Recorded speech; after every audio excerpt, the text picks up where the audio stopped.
The story of that new bride charged with murdering her husband after only a week of marriage. Jordan Lynn Graham has confessed to pushing her husband off a cliff in Glacier National Park in Montana after a fight. Now she's in federal court facing life in prison. ABC's Ryan Owens has her story. When Cody Johnson said "till death do us part," little did he know his death would come just a week later, allegedly at the hands of his brand new bride. This morning, 22-year-old Jordan Lynn Graham will be back in a federal courtroom in Montana, facing second-degree murder charges. Almost positive that Jordan had either done something or somehow or some way was a part of what happened to Cody. Friends of the 25-year-old victim say they warned him his new bride was trouble. When Cody told me that he was going to propose to Jordan, I wasn't real supportive of it. I did have conversation with him saying that I think he should, reconsider. But the two lovebirds wed June 29th. Here's the invitation. Investigators say a mere 8 days later, the new couple went for a walk through Montana's Glacier National Park. Graham told her friends she was already having second thoughts about the marriage and planned to tell him. "I'm about to talk to him," she texted a friend that day, according to court documents. "I'll pray for you guys." Graham wrote back, "But dead serious, if you don't hear from me at all again tonight, something happened." Something happened, all right. As the couple neared the top of the cliff, their argument got heated.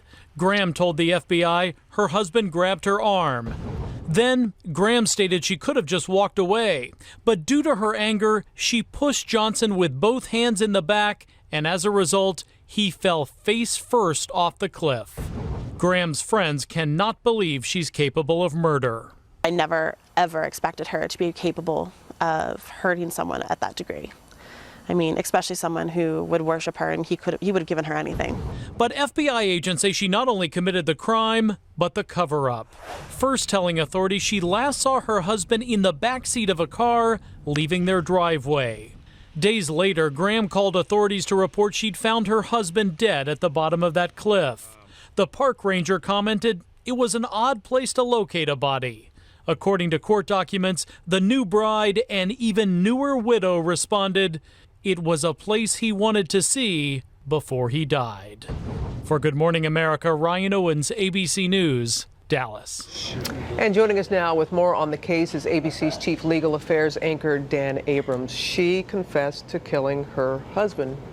And the big problem, though, is the lie that she told, right? Because if she had said, look, we were up on the top of a mountain and we got into a little bit of an altercation, and the next thing I know, I just pushed him and he falls off a cliff, I don't think she'd be charged with murder. The problem is she came into this case saying, oh, you know what? The last time I saw him, he was being taken away in a car, and then she's the one who finds the body at the bottom. Right. Then later, she makes this confession where she says that she pushed him.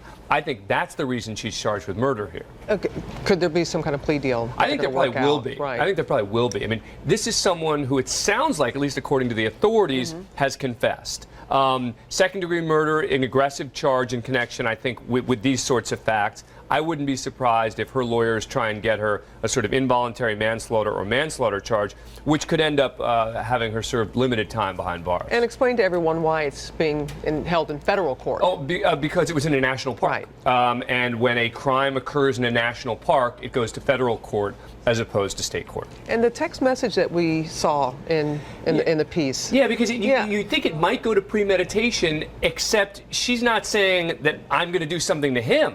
It sounds like she's saying, I'm afraid he's going to do something to me. Right. But it makes it clear, though, that there were issues. Yeah. It makes it clear that the two of them were having real problems, which is probably another reason that the authorities here decided to pursue a murder charge. Yeah. And we'll see what happens, as always. Dan, thanks very much.